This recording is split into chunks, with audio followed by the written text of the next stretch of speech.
السلام علیکم ناظرین، میجر جنرل فیصل نصیر کون ہے؟ ان کے بارے میں جانیے اس ویڈیو میں۔ پاک فوج کے بہادر سپوت میجر جنرل فیصل نصیر کون ہے اور کن کن آپریشن میں شامل رہے، کون سے اعزازات سے نوازا گیا؟ میجر جنرل فیصل نصیر کی بریگیڈیئر سے میجر جنرل پر ترقی دی گئی، اس کے بعد انہیں ISI کا DGC لگایا گیا، جو ISI چیف کے بعد اہم ترین پوزیشن سمجھی جاتی ہے۔ میجر فیصل نصیر نے 1992 میں کمیشن لیا۔ وہ کور آف ملٹری انٹیلیجنس سے تعلق رکھتے ہیں۔ اس کے دوران دہشت گردی کے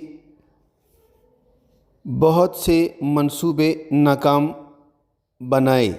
ان کا کام کاؤنٹر انٹیلیجنس تھا۔ وہ کراچی، سابقہ قبائلی علاقوں اور بلوچستان میں تعینات رہے۔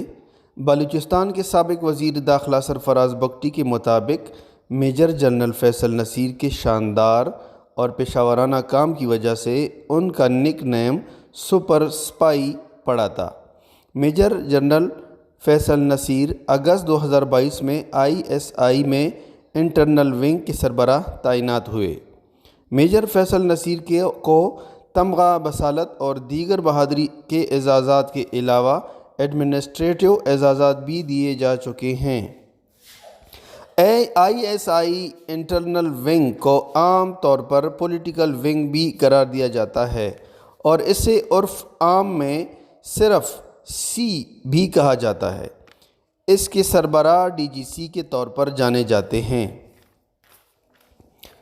ISI کے سابق سربراہ لیفٹیننٹ جنرل فیض حمید اور جنرل ظہیر الاسلام بھی اس عہدے پر رہ چکے ہیں۔ انہیں مسلم لیگ نون کی جانب سے سیاسی انجینئر کے الزامات کا سامنا بھی کرنا پڑا ہے۔ لیفٹیننٹ جنرل فیض حمید کے بعد میجر جنرل عرفان ملک پر بھی مریم نواز نے سیاسی انجینئرنگ میں ملوث ہونے کا الزام عائد کیا تھا۔